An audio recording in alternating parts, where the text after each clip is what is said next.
Greetings and salutations, everybody, and welcome back to I-86 After Dark. I am your host, Buffalo Bob, and I am with my co-host, Mr. Dame Mike Rudd, a.k.a. Great Dame.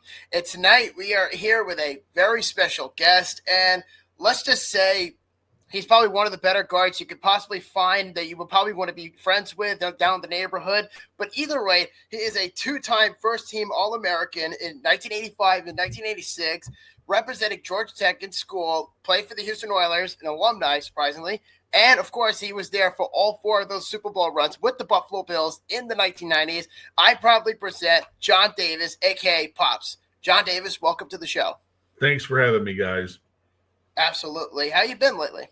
I've been doing great. We just found out we're getting ready to have our third grandson, and my youngest daughter's getting married on Valentine's Day next year, and so we're everything's going well. All my kids are going to be home for Thanksgiving this year, which has been kind of hard because they're kind of spread out all through the Southeast. But no, we're everything's going great. Definitely. Congratulations on the grandson and with your daughter getting married and all that stuff. Yeah, that's a lot of fun. A lot of fun. Definitely. And you know so what, with too? the new beard that you got going on there, it's like, do you ever get mistaken for Santa Claus now? Well, you know what? It's interesting. My wife and I went with my wife's two best friends growing up on a Greece tour cruise back in May of last year, or well, this year, but May. And we didn't do one of the outpost things or whatever, so we just went down to the beach, and we were in the water, and this little boy comes by, and he's like, I couldn't understand their accent, but they were like, look, Mommy, it's Santa Claus. I understood that. And I said, no, I said, I'm not Santa Claus, but I'm Santa's helper. And I said, but I'll make sure that I'll let Santa Claus know who you are. And he gave me his name and everything. And so that was a lot of fun, but yeah, no Santa Claus. Yeah. I was going to say, did you ever cosplay as like playing Santa? Like people would take jobs to do that at like the mall? No. And it's like I told you earlier, this is 2 years old. I usually have it cut tightly and looking nice. And it used to be black, believe it or not. But no, I never have. Now, every once in a while on my Facebook page, I'll put a picture out there of me posing as Santa Claus. And believe it or not, a lot of people actually think that it is me, but it's not. But no, I played Santa Claus in high school one time, and that was about it. I mean, to be fair, so technically you did do it, but not right now. Yeah, exactly. I mean, Damien would beg to differ, but you know what? At the end of the day, it's always fun to have the beard. Please, sir, keep that because it is amazing. Yeah, thank you. No, it's not going anywhere. No, definitely not. Too much hard work dedicated to it. That's right. I mean, well, my wife has even invested in this Jimmy gel or Jimmy something that I put on it, and kind of slicks it back and makes it look a little bit nicer than it is right now. So I'm invested for 2 years. If I do something like this for 2 years, then I'm going to keep it. So I'm 60. Who knows what it'll look like when I'm 90. Damn straight. But I'm just saying the beard rocks, and that's all that matters at the end of the day. Definitely. So I guess, we can get started from here on now. So you've been playing for a long time. You've had multiple different nicknames, but I guess the first question is, where the hell does the nickname the Refrigerator Mover come from? We had a game in 1984 against the Clemson Tigers, William Perry, if you remember that name, of Chicago Bears fame. And I was the center. He obviously was the nose guard, and it was a build up during the week. I had gotten some accolades and some preseason honors, and obviously William Perry, being as good as he is, we went out and played, and I happened to just play a great game. And I had help. I did have help from my guards, but I still, a lot of times I had to block them one-on-one, but I had a great game. And there's an old writer here for the Atlanta Constitution-Journal named Dave Kindred. And we woke up on Sunday morning, and he wrote an article about me, and that was where the refrigerator mover was born. And so that's how everybody recognizes me these days. My agent and lawyer and best friend parks right next to the stadium at Georgia Tech, and I'll go down there. We'll tailgate with him before Georgia Tech games, and I'll see him Saturday. But I can't tell you how many people will come up and say, introduce me to their son as the refrigerator mover. I don't know if 90% of the people who introduce me as the refrigerator mover even knows who John Davis is.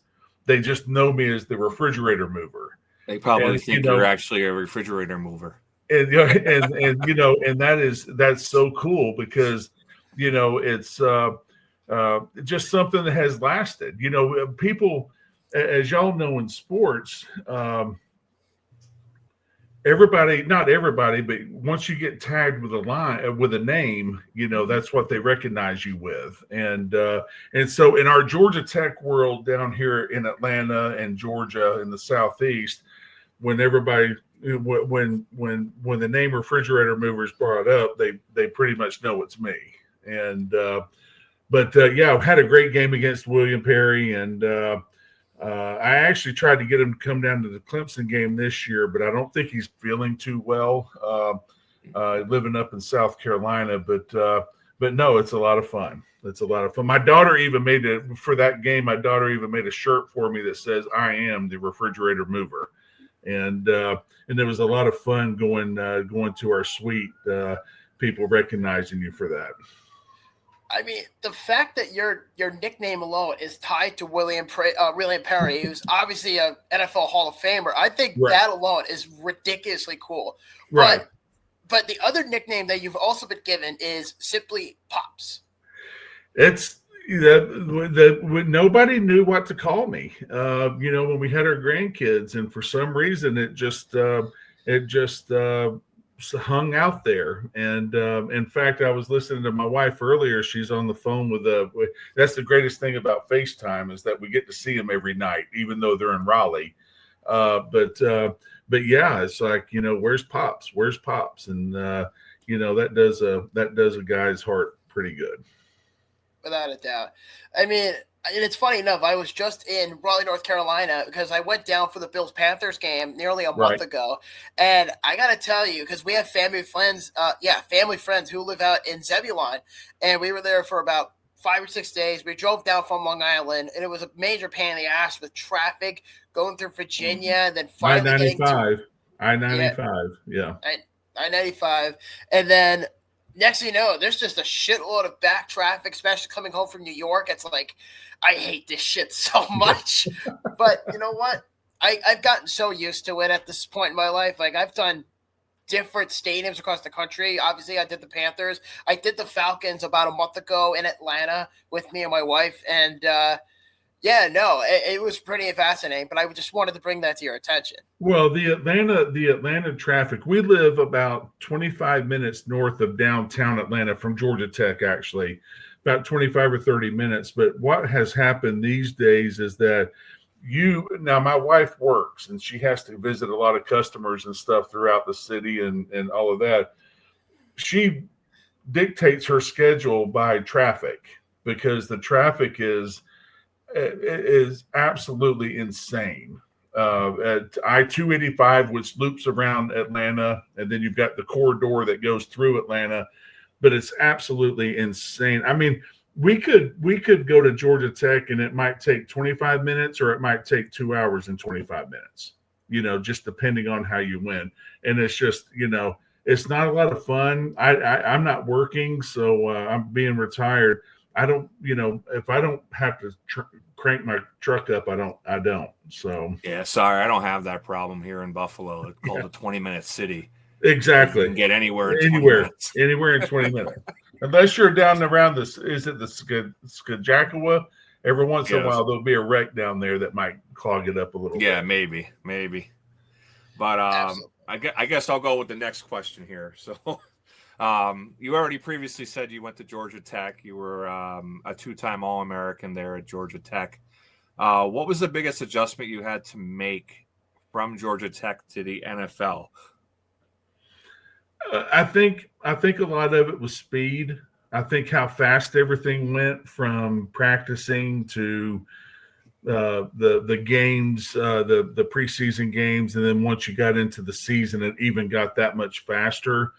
The knowledge of the game was not really that hard. It was actually probably a little bit simpler. When I was at Tech, I played center and tackle. Was a tackle freshman, center, tackle, then center my senior year. And then when I got to Houston, they moved me to guard and playing in between, Mike Munchak, Dean Steinkühler, and those Hall of Famers. It was the speed of stuff. And the thing that I think the thing that got me more than anything was the people who didn't play and I want to say this correctly, I was there to play. I wanted to play. I've played all my whole life since I was a third grader. I've always been on the field. Getting there was a big adjustment because I had to sit on the bench. And, I did not want to go to Houston because they had 4 number 1 picks. They bring in Bruce Davis from the Raiders in '88, who's another number 1 pick. And I wasn't going to see any time. And so that was the hardest thing for me was having to sit on the sideline because mentally, you can play, you want to play, but the coaches are like, you're not ready. And it's like, well, give me a shot and let's see what happens. But you had that coach down there that was obsessed with Elvis. Oh my God! But Jerry. Listen, Jerry. God bless him. He was just Jerry's Jerry. I'm not going to say anything. Jerry's Jerry, and of course he brought all that clown show to Atlanta. And that's enough said right there. Whenever anybody says Jerry's Jerry or Damien is Damien. Yeah, and that was very hard having to. He called me in '88 or in '89 when we had that Plan B free agency come up, and he says, "Look, we really want you to play for us, but you're not one of our top 5. You're number 6." I'm like, "Okay, that's great." He says, "But we're going to call you tomorrow morning and offer you a contract." And I said, "Fine." I told him I hung up. I literally started crying because I knew I was never going to have to go to Houston again. I told my parents, I said, "Whatever you do, don't pick up the phone for 2 weeks." And they're like, "Well, what if it's an emergency?" I said, "Mom, we live in a town of 1,000 people. If they need to find you, they'll find us. They'll find us." And then that gave me the ability to go on my trips to Washington, Buffalo, Detroit, and Green Bay during the Plan B to figure out where I wanted to go play next. So it worked out well.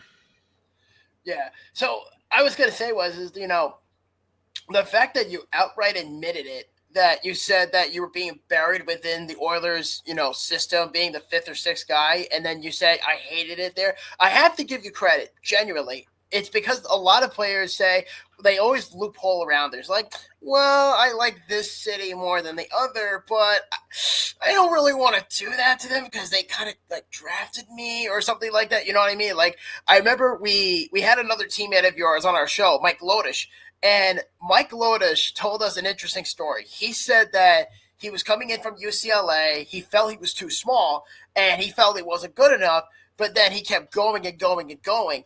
And he got a call from the staff, and he never told the story to anybody.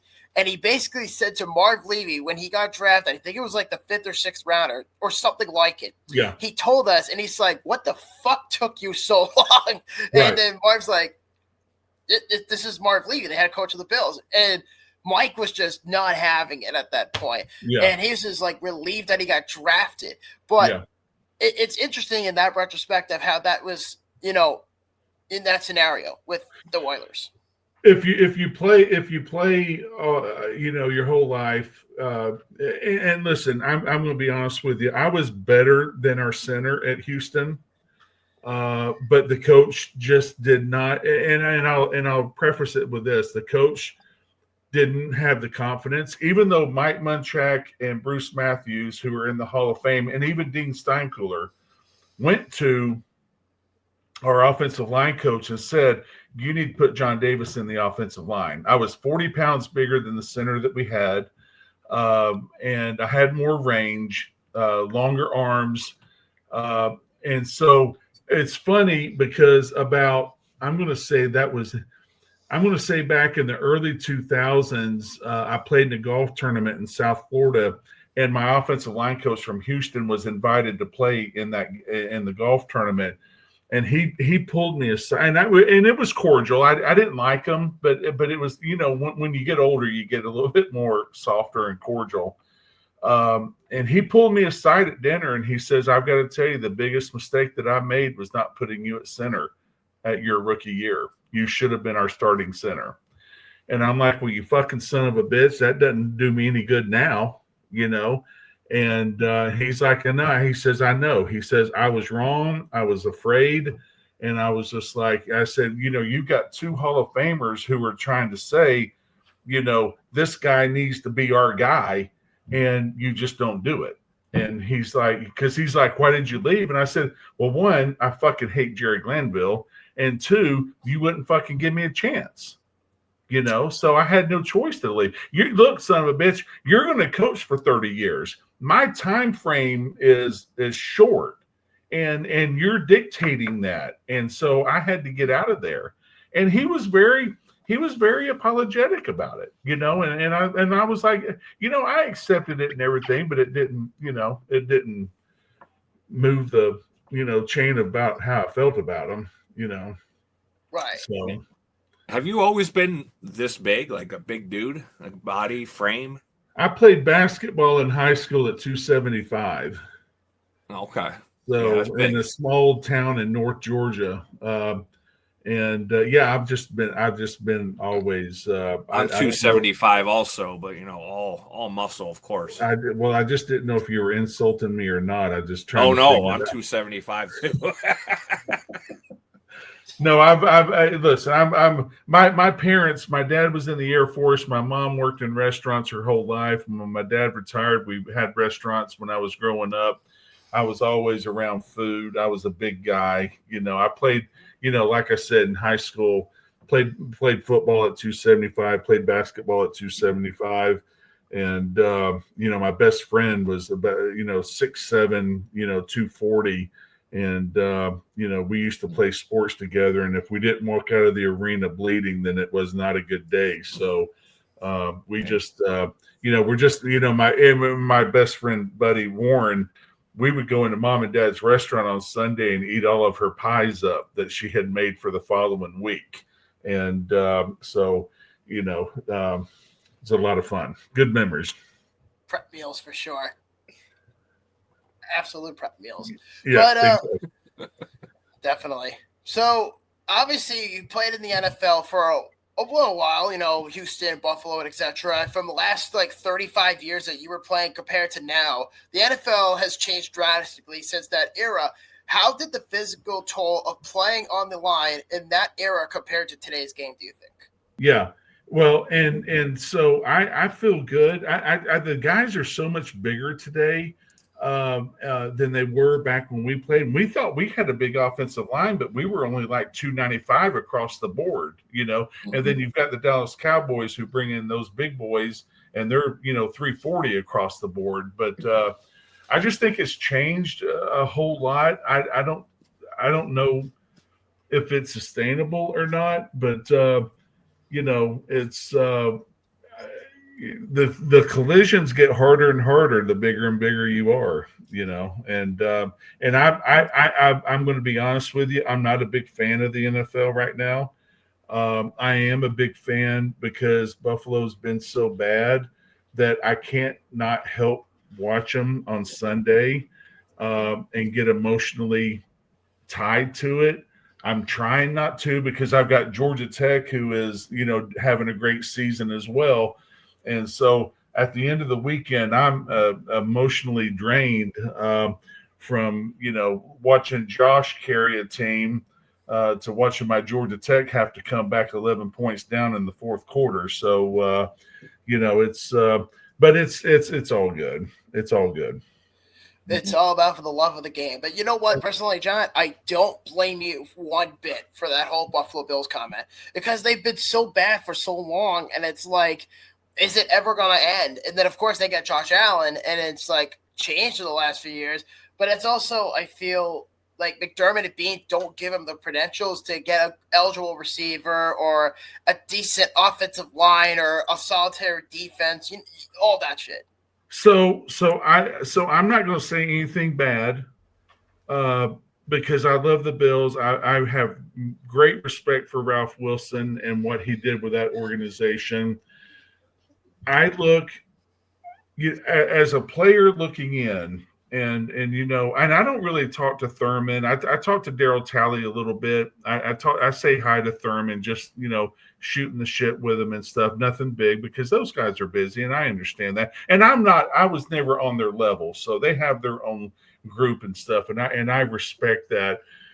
I look at Josh Allen, and I'm just like thinking, the dude looks like he's carrying the weight of Buffalo on him. And I'm not being critical, but watching the offensive line, some days it works and some days it doesn't look like they give a shit. Now, I know that's not true, but that's what I'm seeing, watching the TV, being a Monday morning quarterback or whatever. But because I know they care. I know that they do care, but it just like, I just keep looking at Josh, and I'm like thinking, he's just like, what else can I do? What else, and he makes mistakes. He makes some very boneheaded mistakes, like that interception at the goal line, but the guy's trying to make the guy's trying to make a play, and I remember Jim Kelly doing the same thing, trying to make a play, and at the end of the day, it all works itself out. If once they get in a groove, and once you see that running game is going, you can't stop Buffalo. You got to get that running game going, and then so we'll see what happens. Absolutely. But you know what? I think that's a fair argument, because I was at the game against the Falcons in Week 6 earlier this year in Atlanta, and I know exactly what you mean by that, because the offensive line, they were just abysmal that night, and also they were letting Bijan Robinson turn into the second coming of Christ, which is ridiculous. But at the same time, it's like you can only do so much in that situation, which I totally agree with you 100% on that. Atlanta is such a bad football team. If people think that they're going to hang their hat on Michael Penix, I want what they're smoking, because that kid, I'm sorry, that kid's one of the worst quarterbacks I've ever seen. And now you got Kirk Cousins in there, who's been defeated because they bring him in for $40 million. And then they bring in Michael Penix Jr. and they're like, wait, what the hell? So Atlanta's always been in disarray since the Smiths back in the 60s and 70s and 80s. Well, Cousins got a nice payday to sit on the bench. I mean, my wife's like, goddamn, you could be a fucking backup and make $12 million. And her biggest thing is these head coaches in college football, because I did want to get into college football coaching back when I left the Bills. And at the time, they weren't making anything. And you had to move every year. And I understand that. And I respected her and said, you know what? This is not the right thing. We've got 2 small kids. It's not fair for me to bring our family every year or two and have to move. Well, those son of bitches now are getting paid $50. James Franklin's got $54 million paid, and he got fired. I mean, who in the fuck wouldn't? I mean, get into this business. I think the last I heard, there was like $220 million that are being paid to coaches that have been fired this year. Oh yeah, my Giants are paying 3 coaches right now to sit at home. Who? I said my Giants are paying 3 coaches to sit at home. And I'm just like thinking to myself, my God, so. I just think it's gotten out of hand. I want the players to do well. I think TV has ruined. I think ESPN's really ruined the whole thing. But I'm at the point now. Being 60 years old, I'm just going to enjoy it, and I still watch it because I'm an idiot. And I mean, I watched that game. I was doing some work for my wife's company and on the computer last night, and I'm watching. Why in the world am I watching Dallas and the Raiders? I mean, it's god awful football, but I'm watching it. I'm one of the ones that's just sitting here watching this shitty football. But it is. I don't have ESPN, or I would have watched it. So I didn't get to see it. Yeah. Ladies and gentlemen, the voice of reason, John Davis. But John, you mentioned Jim Kelly a little while back there. Offensive line, as they're often called, the quarterbacks, bodyguards in the league. So what was your relationship like with Jim Kelly? And what was your primary focus in protecting a quarterback who ran the no huddle so aggressively like Kelly did? I love Jim. Love him dearly. Jim's the one who finally came up about the fourth or fifth game in 1990 when I was having to do time in, time out with another player. And he finally came in and said, John Davis needs to be our guard. And I always appreciated that from him. And I felt obligated to do whatever I could do to protect him. He's a great guy, a good friend. Again, we're not on the same level, and I completely understand that and respect that. But he is just Jim's just unique. He's just an individual who, Jim's a winner, and he brought that team together. We had a unique amount of talent who the leaders all got together and they were all friends, but we could also have discussions. But it was just nothing that I had like that in Houston. I did not have anything like that in Houston. And that's why I enjoyed my time in Buffalo so much, because we could disagree, but we could go to the Big Tree Inn and have a beer and we could work it out,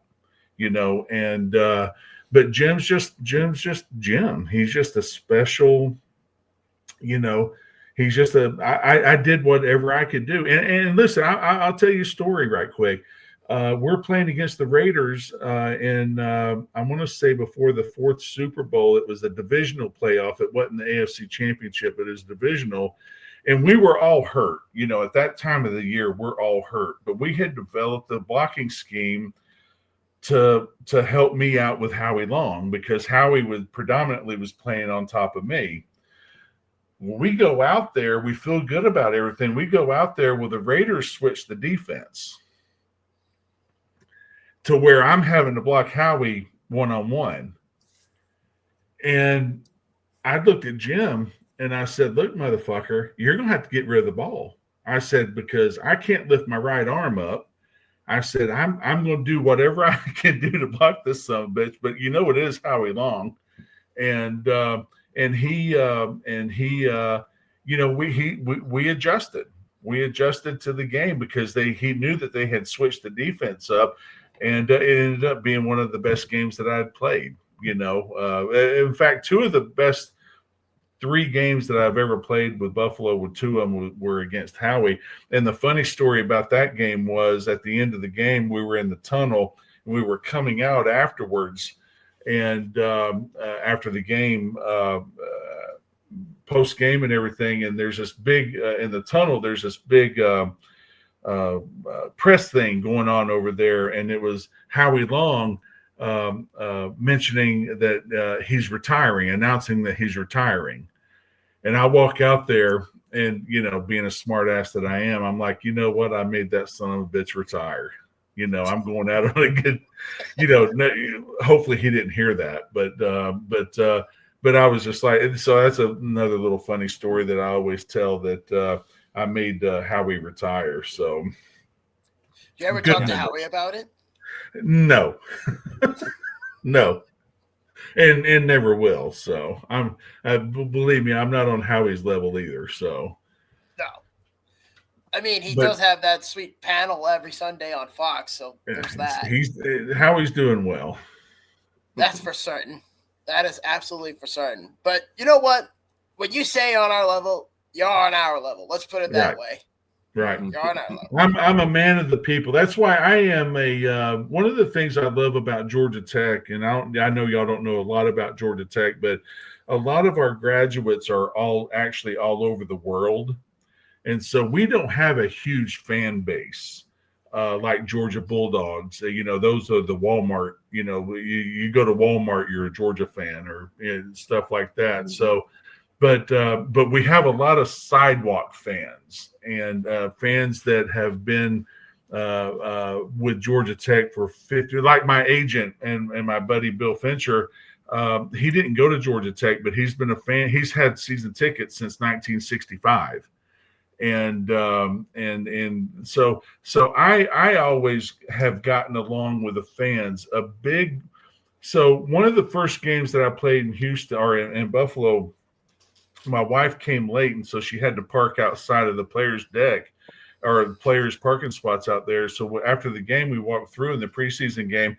We met this group of people from Fredonia and Dunkirk, and they were like, "Hey," said Davis. He says, "You from Houston, right?" And I said, "Yes." And he says, "Come on over here."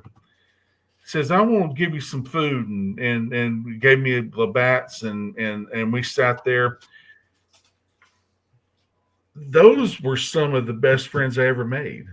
When I left in '94, about 2 months later, they sent me a picture of me and my wife and my daughter Olivia walking towards Rich Stadium in the sunset, and that was the last photo that I ever took there.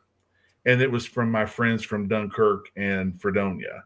And we stopped by there every home game and spent time with them because that's how important they were to me and to my wife, and because they put so much into it. And that's just the epitome of the fans, of taking me in. They didn't know who I was, and then 6 years later, that's what happens. You build those relationships. Oh yeah, without a doubt. A lot of fun. I mean, there is a quote that goes around I don't know if you've ever heard this quote, but the quote is that sometimes the family you choose is better. Right. Hey, I don't even want to get into that, but yes, that's perfect. Without a doubt. But I will ask is that obviously you had a pretty shitty time in Houston, but then you come to Buffalo as a free agent and you were looking for an opportunity and you finally got one. But what you didn't know at that time is you got to play with some of the best linemen that you could possibly ask for, from the likes of, the late Ken Hall, Jim Richter, Will Wolfer, and another teammate we've interviewed, Glenn Parker. What was it that made you guys so cohesive and successful? I think communication. We didn't do a lot outside of Orchard Park, so to speak, like we did in Houston. I mean, I drank with those guys in Houston 6 nights a week. We didn't do that as much in Buffalo, but it was just a communication level on Sunday afternoon. I'm not going, and I'll be honest, we didn't all get along. It wasn't all, but the thing about the leadership of Buffalo was when 1 o'clock came, we were on par. We were all cohesive, and we knew what we needed to get done. We knew how special this group was. But no, Jim Richard, Glenn Parker is a hell of an athlete, could play any position. John Fina, Howard Ballard, Big House, Jim Richard, I was a roommate with him. Kent Holt obviously ran the offensive line. But it was a lot of fun, in the atmosphere, the whole atmosphere of, we had a big divider in Houston with Warren Moon. Warren didn't do any favors to keep that team together. Whereas Jim Thurman, Andre, James Lofton, Daryl Talley, Cornelius Bennett, Shane Conlon, those guys, Bruce Smith, can't forget him, Pete Metzlars, those guys, we all worked hard because we knew we knew that we had an opportunity to do something, and we did it. We just didn't win. At the end of the day, we just didn't. We didn't win the last game of the season, and I think all of us carry a little bit of a burden with that. I try not to dwell on it. I do hate it because, and then I also will say, well, what if we won in Tampa? Would we have even gone to another one? So, there's so many ways that you can look at it, but it's just the memories as you get older. The memories are getting better, and you just appreciate the time that you put in, and I think you appreciate more what Ralph Wilson did for us, what Bill Polian did for us, what John Butler did for us. Marv Levy, without a doubt, was a very unique individual, and we just I those memories is what, like I said, I'm 60. I'm not old, but I'm 60. But the memories are they get more and more special. Definitely. And it's interesting you said that about the whole we didn't get along with everybody mentality, because I've already been told the story about the Yellow Jackets on the defensive line from Lourdes. He actually told us that story. But we were also told about the bickering Bills because your buddy Glenn Parker told us the story. He told everybody in the room, myself and my other co-host Tom Wojak. He said that nobody got along when we first got to Buffalo. Thurman and Jim didn't get along very well, and it took a little while to kind of gel everything together. So honestly, that doesn't shock me one bit about 90, that mentality. 89. Glenn got there in 90. 89 was very bad. 89 was very bad. 90, Ralph Wilson came in and pretty much squashed the bickering Bills. 89, the media wanted 89 to carry over to 90, and Ralph Wilson said, no, that shit stops here. So 89 was very bad on both sides. And when I say both sides, white and black, it was bad. And we were a very good football team, in 89. But we came in 90, and I think that's when Jim, Thurman, Bruce, Andre, those guys stood up and said, fucking grow up. This is if we want to achieve what we want to achieve, this is what we've got to do. And that's what we did. And Marv told us what we needed to do, and we went out and did it every single day, and set the plan for us, and it worked out for us, except for the last game. Yeah. What I got out of that, though, going back a little further, was you said you moved to Buffalo for the Buffalo Bills, and then you went to the bar less. I've never heard of anybody actually coming to Buffalo and drinking less. I didn't say I was drinking less. We did not. You just didn't go to the bar as much. Okay. We in Houston was a different dynamic. In Buffalo, we had our 1 or 2 days that we would go out with each other and do stuff. But it was a little bit more family atmosphere. In Buffalo, we'd go out. Friday was the big drinking day in Buffalo, whereas in Houston, it was Tuesday through Sunday. And then Monday we took the day off. I was in charge of putting 10 cases of beer in the bathtubs when I was in Houston, and back then you can go back and look. That's one of the best offensive lines to ever play in the league. What was the beer of choice? Miller Lite. Depended on if Munchak's father brought that Pennsylvania beer down. I forget, it was Hams or Schaefer's or something. Some of it was god awful, but if it's cold, it's drinkable. Yeah, it's cold. But in Buffalo, it was we kind of limited it everything to like Friday nights and then Sunday nights after the game. It wasn't as Houston at the time was just a little bit different. Houston at the time was the 70s, the Kenny Stablers, the old guys, the Lyle Lazados, and those guys that played back in the 70s. That's kind of how the Oilers were. And then when I came to Buffalo, it was kind of like, okay, we're back into the 90s or 80s and 90s. Gotcha. Right. So, well, you definitely sound like you like to have a good time, have a couple drinks, go out with the guys, talk. So, do you have a favorite trash talk moment or an on-field story from your career?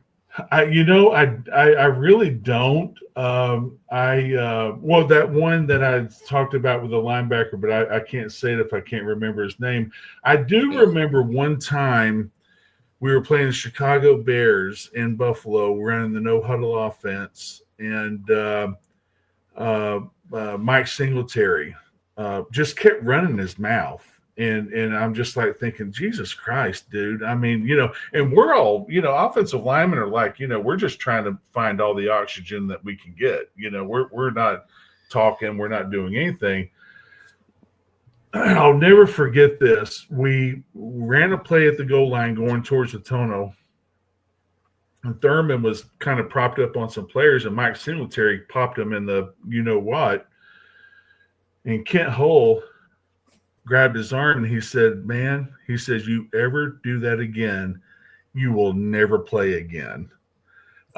Meaning that we were going to take him out. Me, Kent, Howard, we were all there. And it was a bad cheap shot. And he kept running his mouth, and Kent he says, do it again.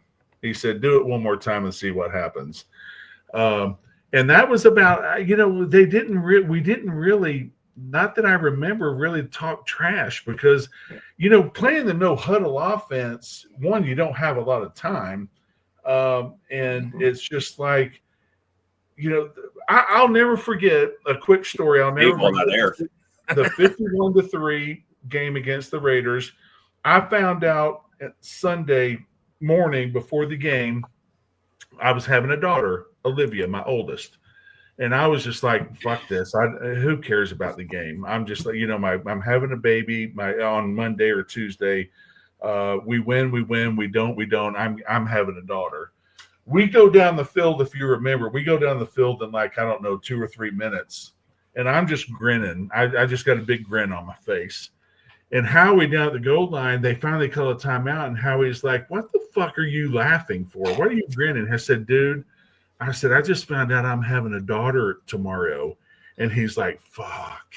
And I was like, it was like, he knew, and it just was what it was. But that I always remember that from him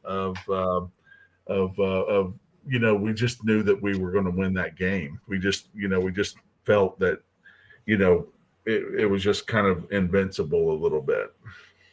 Yeah, definitely. And it's funny you say that because my wife and I are actually expecting our first son in March. So Fantastic. We're very blessed. Thank you. I appreciate that. But that story actually just reminded me of that. I'm like, wow, my wife and I are having a son in March. And it's, being a dad, I'm sure is the greatest blessing in the world for anybody, for any man to say that. Oh yeah, no, it's a lot of fun. It's a lot of fun, and raising them as they get older. You seem we're finding ourselves being more of a parent as they get older, which is a lot of fun because we've moved out of the parent stage more into the friend stage.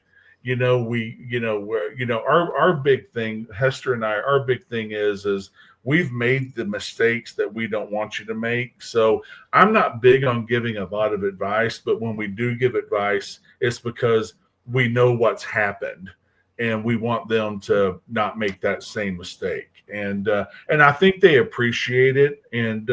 But we do a good job of just letting them be themselves. They're all big Buffalo fans. They're all big Tech fans. My son played at Citadel in Charleston, but he's still a big Tech fan. And so I'm trying whatever I can do to get them up for the first game next year of the new stadium, so they can, we can kind of close out the Davis run of the Bills era. Yeah. Have you thought about going to the last ever regular season game coming up? I was going to. My wife and I are spending the month of January in Florida, and I just decided I was actually going to try to come up for the Cincinnati game, and it just didn't work out. I've got a lot of great memories there. It's just unbelievable that I'm not going to, but like I said, we're going to try to put a trip together for everybody to come up for the first game of the new stadium. And the Ralph Stadium brings. I mean, listen, I've been there. Listening to when we came back and beat Denver and Oakland in like a minute and a half, and just the games that were there. The 51-3 game, the beating the Chiefs the next, in the championship game, beating the Dolphins numerous times. The memories are just unbelievable. Yeah. Speaking of memories. The friends that we made outside of, the one thing that I love about Hester when we went there is that she kept me outside of Orchard Park. She wanted to live elsewhere. And I really appreciated that because it gave us an opportunity to meet other people in the city and not just be with our football team. I'm with those guys 10 hours a day. And it's not that we didn't want to be with them. It's just that, let's experience Buffalo. We lived in Williamsville for a couple of years. We lived in Amherst. We lived downtown, Lafayette Square. We lived a lot of different places. And I've met some wonderful friends that I'll have lasting relationships with that has just been, a lot of great memories. Without a doubt. Because I was going to say before, I didn't mean to cut you off before, but what I was going to ask you was, speaking of memories, because you talk very highly about Ralph Wilson Stadium or Rich Stadium, or whatever you want to call it, because it's had like 6 fucking different names. I can't keep count anymore. From when you were playing for the Bills, what would you say was the coldest game you've ever played it, and what part of your body stopped working first, if you have a recollection of it? So if you remember the game in, I want to say 94 against the Jets, that it was like 4 degrees and the wind chill was like 15 below. I believe it was 94. It might have been 93. Might have been before the 4th Super Bowl. I actually told Howard, our tackle House, I said, do we have to play? And he's like, well, we're not going to get a paycheck. And I'm like, okay. So we go out. We don't even warm up outside. We warm up in the locker room. We go outside. Paul Fraze is a defensive tackle for the Jets, and they're all in sleeveless. They're all, we're all just like bundled up. And I said, Paul, I've got some shirts. I said, can I give you one at halftime? And he's like, no, the coach won't let us wear it. I'm like, are you fucking kidding me? He's like, yeah, he said he won't let us wear it. And he looked at me and he says, look, Davis, he said, y'all are going to the playoffs. We're not. He says, but you and I are going to be the #1 champion titty bumpers of all time. And I'm like, what do you mean? He says, we're going to act like we're fighting our asses off, but we're not going to touch each other. And I'm like, got you, dude. And you'd have to go back and look at the film and to laugh your ass off, because it was just like, 2 guys that are just like, you think that they're just giving everything that they got, but because when it's 4 degrees outside, it's pretty damn cold, and it hurts to touch. And we've got a game the next week, and the Jets are going home. But yeah, that had to be the coldest game. And I will say this, and I don't know if y'all remember this or not, but we played against the Arizona Cardinals one year, and I want to say it was 92 or 93. When we went out to warm-ups, it was sunny and 60. We go inside, we come back out, and it's cloudy and raining. By the 3rd quarter, it had started snowing. That's how fast the weather had changed in that game. That sounds like Buffalo still. In that 4 hours, that's how fast it changed. And that was phenomenal, just seeing how, of course, being off of Lake Erie and everything. So, but the memories at the Ralph were, it's just so many to, I got to sit in Ralph's box when we beat Denver 10-7 in the AFC Championship game or AFC playoff game, and watch him enjoy the whole, thing when I blew my knee out in '91. But just the friends, the staff, the people that we met, just unbelievable. Paul McGuire is larger than life, and we would do his television show, and just a lot of great memories. Definitely. And you know what, too? It's funny because I think Damien said it. Like, yep, that's Buffalo weather for sure. Because I've been to Buffalo a handful of times for Bills games. I've also been up here when the Islanders played the Sabres a few years ago. Right. Because I'm an Islander fan, so I was up there to support them. But I made to go to Buffalo to see the Bills, and I've been to 3 games. And the one game I went to, I think it was in 2023. It was a couple of years ago. It was against the Cowboys. And I remember being there. It was me, my buddy Tom, and my other buddy Chris, who is a big Cowboys fan, and his brother Andrew, who goes to school in Buffalo. And the 4 of us said, fuck it, let's just go to the game together. And the next thing you know, we're driving in from Long Island, and we spent about 4 or 5 days up there. And I just remember the weather just dropped like fucking crazy. Yeah. And it was like 30 degrees outside, and it was partially snowing, and it was raining, mostly raining the majority of the game. And I remember just sitting there, I'm like thinking, holy shit, I can't feel my toes. But I had a great time. I lived in Cheektowaga. To the airport. And one year we got, I want to say 8 feet of snow. And then if you took a short, not even 5-minute drive north, there was a dusting. What? Nothing. Yeah.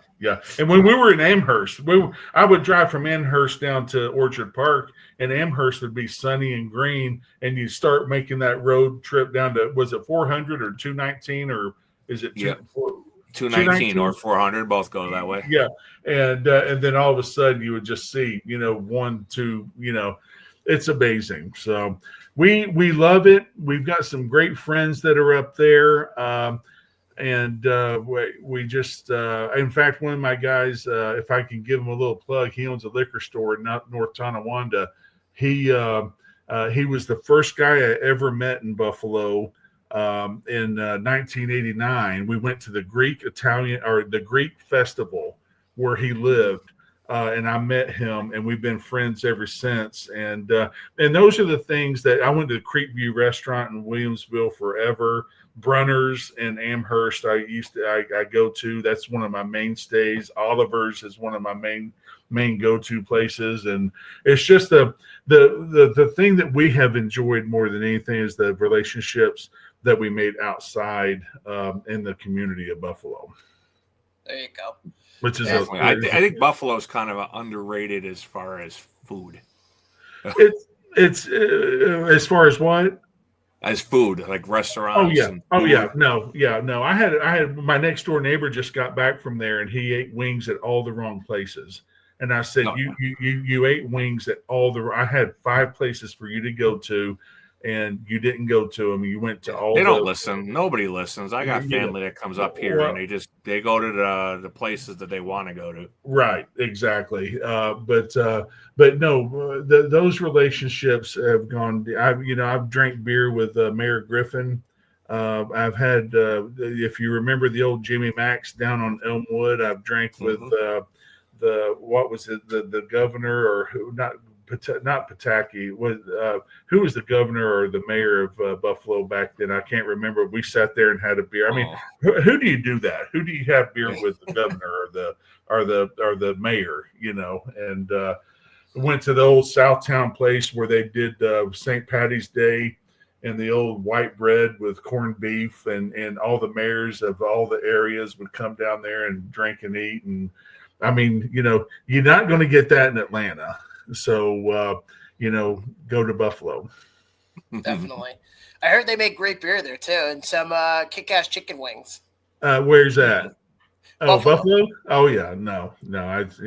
I'm Brunner's is one of my favorites. I met one of the guys that the owner of Brennan's out on Transit. Became good friends with him back in the day, and you just get to know these guys, and it's just I mean, all they want to do is shoot the shit. I'm just like, oh, what do you do? I said, I play for the Bills. Oh, fuck you. Okay.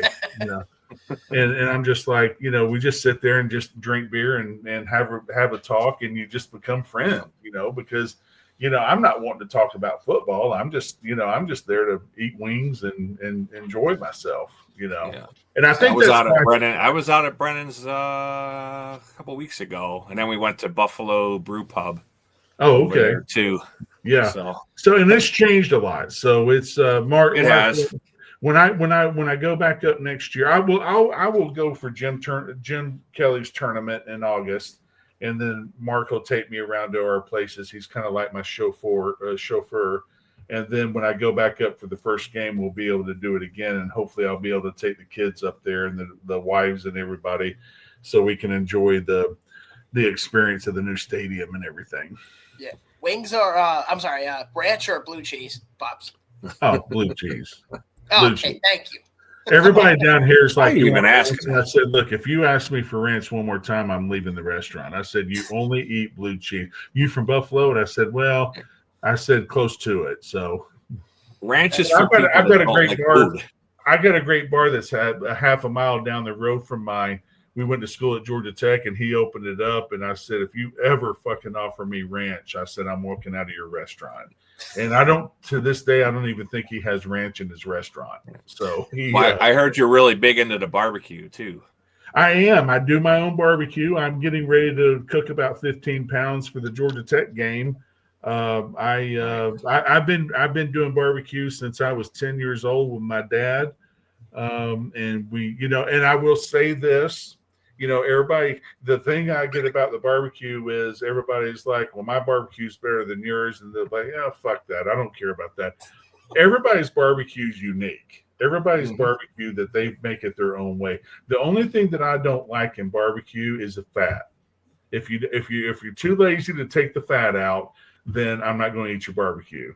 But I'm going to make about 15 pounds for the tailgate on Saturday for a big group of people. So, what kind of style? Well, I smoke it, and then it's just dry, and then they put the sauce on it. Okay. I've got a sauce that my uncle made for my parents for years. Unfortunately, he passed. And I tried to buy it from my aunt, and she won't sell it. And my cousin, her daughter, said that she would consider selling it for $5,000. And I was like, I'm 60. I just don't know if that's going to, the rate of return on investment is going to, be good after a while. But yeah, it's just dry. I just smoke it and pull it, and then they do like a little sweet baby James, or have 2 or 3 different sauces that they want to put on it. Bobby, how are you with smoking? Maybe we could buy the recipe. Huh? I said, Bobby, how you go with smoking? Maybe we could buy the recipe. I do mine a little bit different. Is that I put red pepper flakes on after I do the base with the mustard. I coat it with red pepper flakes, and it actually turns out to be very good. It's a nice little hot, and then when you put the sweet baby James sauce on there, little sweet and hot and sweet, or ever how you want to call it. Well, now I'm starving. I will say this. This past weekend, I smoked 2 whole chickens, and I will say it was the best that I've ever done. And it was I'm still eating them. In fact, I'm going to go eat when I hang up with y'all. Oh yeah, me too. Definitely. Trust me. But I guess to get back to some of our questions here, because we got a couple more. Said you won the Ed Block Courage Award in 1993. What did receiving that award mean to you personally, and what challenges, injuries, personal struggles did you have to overcome that season? Well, when I blew my knee out the New England game right before Thanksgiving of 91, was basically told I was never going to play again. You just start working out.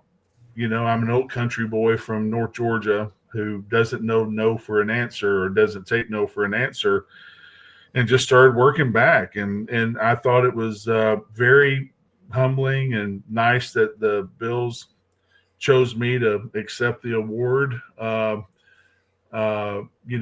just to come back from that and to be able to regain my starting position you go through a whole lot. And I think the unfortunately, the hard part is that your wife goes through the hard part because you're an asshole, because all you're trying to do is get back to playing. And but it worked out. And I mean, it's downstairs in my wife's office. It's a very meaningful award that I'm very appreciative of. Definitely. I mean, it takes a lot of courage to kind of push through the adversity and just kind of keep moving forward at that point. I have to give you props for that, though, Pops. I really do. Well, it's hard, and the hardest part is that you don't know how many people you're making suffer while you're going through it, and that's not the fair part of it. I talked to my old coach Bill Curry at Georgia Tech, and he says the same things. He's got a wife of gold. My wife's just Hester's just phenomenal. She was able to. Let me just put it this way: most women, I think, I don't want to group them all in, but I just think that it takes a special woman to be able to work with you at this level of trying to get back to where you once were, and she did that, and it ended up working out well. Finishing up a good career in Buffalo, and got a great family, and it's hard. I don't think a lot of people know how hard it is on them, but she's a strong woman, and she's been wonderful. Absolutely. Yeah. Because I was going to say, that sounds a lot like my wife, because I go through stuff like that all the time, and she's kind of like my number one supporter. Mm-hmm. At that point. Well, and you need that, and she raised 4 beautiful kids, and she's got a great career right now that she's doing, and but she raised 4 kids that are phenomenal. All 4 own their own house. My oldest will be having our 3rd grandchild. The other 3, might follow suit. Who knows? So it's a lot of fun when they come over to kind of enjoy. And it's like I've said, my wife has, she did this. I had no part in it at the beginning, because she just was a wonderful wife, but she was a great mother, and she raised our kids to great values and stuff. And to see them come back now, and to hear them talk, and to say things, it really, you're listening to your wife, because she's the one who's instilled those values in them, and it's just a lot of fun. And I guess when you get older, you look at those things a little bit more, and listen to them a little bit more, and appreciate them a whole lot more. Without a doubt. So we have 2 more questions to go. And before we get to the next question, I just want to say thank you, John Davis, for having us on tonight. We truly appreciate you coming on today. Yeah, glad to be here. Thank you, guys. Absolutely. So you basically briefly touched up on a coaching career after life after football for a little while longer, because you said, I'm going to retire. I've had a lot of injuries. It's time to hang it up. Let me try something else. So what was your transition like after retiring from football, and what you've been involved with professionally since your playing days? The transition was hard, but you know what? In football, you've got to sell yourself. So I went straight into sales, and I worked for 2 or 3 commercial flooring companies, and had success in that, and then finally got to the point to where physically I couldn't really do anything anymore. And so, the knees give out, the back gives out, the shoulders give out, the ankles give out. You can't feel your left foot, so you got to make a decision. And, that's one of the things. So now I'm working on a computer, helping my wife and her company do some things with their company. But, so the transitioning was hard at the beginning, but when I kind of figured out my niche, it kind of all came together. I'm a relationship guy. Listen, if you're selling carpet, if you're selling, erosion stuff that I did, all the one thing that I have figured out is that the average person out there wants a connection with someone who's played in the NFL. They want to talk to somebody that's played in the NFL. And you tell them stories and you draw them in and you become friends and then you get the business, and that's how it was. I would sit there. Listen, I've sat at 3-hour dinners, drank more than I should, but would get a nice contract the next day, and that's, and it's because they want to, they kind of want to be a part of that NFL professional experience. If that makes sense, yes, because you give them real time stories, and they really enjoy that. Definitely, because what's funny. It's interesting you said that because the whole premise of the show is we talk sports regularly. I deal with this guy every Wednesday. It's like, fuck me, I got to deal with Damien again. But at the same time, me. Yeah, I know, I love you though. But we talk to all kinds of people. We talk to you. We talk to Sabres players, Islanders players. We do this all the time, and we try to keep that balance with everybody, and we try to treat everybody how they want to be treated. And right. That's kind of like the important aspect, because we don't say, holy shit, it's an NFL player, let's treat him like crap. No. Right. I look at it from the human side of things, because the whole purpose of the show, we're talking Long Island Buffalo here, of course, but we want to bring in people who bring in stories and who could tell us about their experience. And sure, if you're willing to do it, we appreciate you doing it. It tells a different story and a different perspective from people who may or may not understand it from the outside perspective. Right. Yeah, I think the people that I used to talk to and still do talk to, they want to hear the stories. They don't know anything about football. They don't want to hear, why did Jim throw that ball on 3rd and 3 when he could have easily. They don't want to hear that shit. It's like you said, they want to hear, what am I saying in between the plays. They get drawn in with those stories and the relationship stories that you have with Jim Kelly or Thurman Thomas or Darryl Talley. That's what they want to hear, and that's because they can go on YouTube and find out what the game is, and find out why they did this and that. They want to. It's like you said earlier. Do you talk shit during the game? That's what they want to know, And if there's ever, and I'm not gonna lie, I never really, I'll be honest with you, I valued my oxygen, and so I never really talked shit. I just got right back in the huddle and and went on to the next play. There you go. It's straightforward. I appreciate that, honestly. Well, before we get to our final question here, what kind of whiskey are you drinking tonight? I am drinking Evan Williams Bonded 100 proof bourbon. Sounds good. Very delightful. And I got to get some ice, though. It's a little bit warm, but I'm good. Yeah, I like a little whiskey bourbon, but I'm more of a craft beer guy myself. So I can't drink my vice.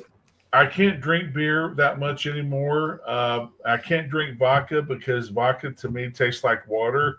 And then, I've told the story to one of my buddies that I'm a winner. And when I see a bottle of vodka, the bottle of vodka has to be emptied.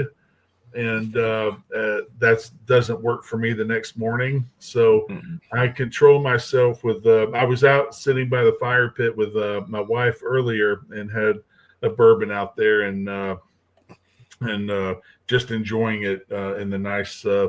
It's starting to get a little bit cooler here. It's still we got a little warm coming through Georgia right now, but it's starting. When you say cooler, what do you mean by cooler though? There 65.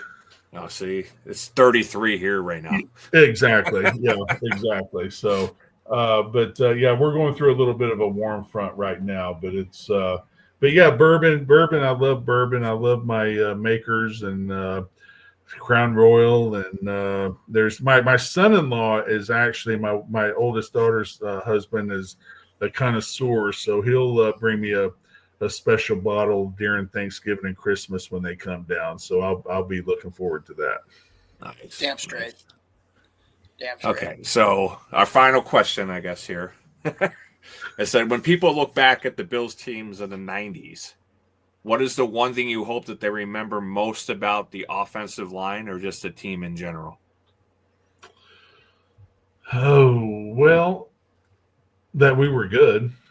One of the things that pisses me off more than anything, when the Rams came through and they were called the greatest show on turf.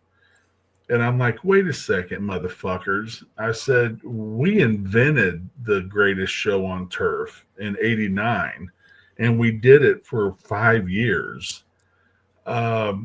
We were good, you know. I have played with, I think the latest count, I have played with 12 Hall of Famers, one coach, one general manager, and one owner.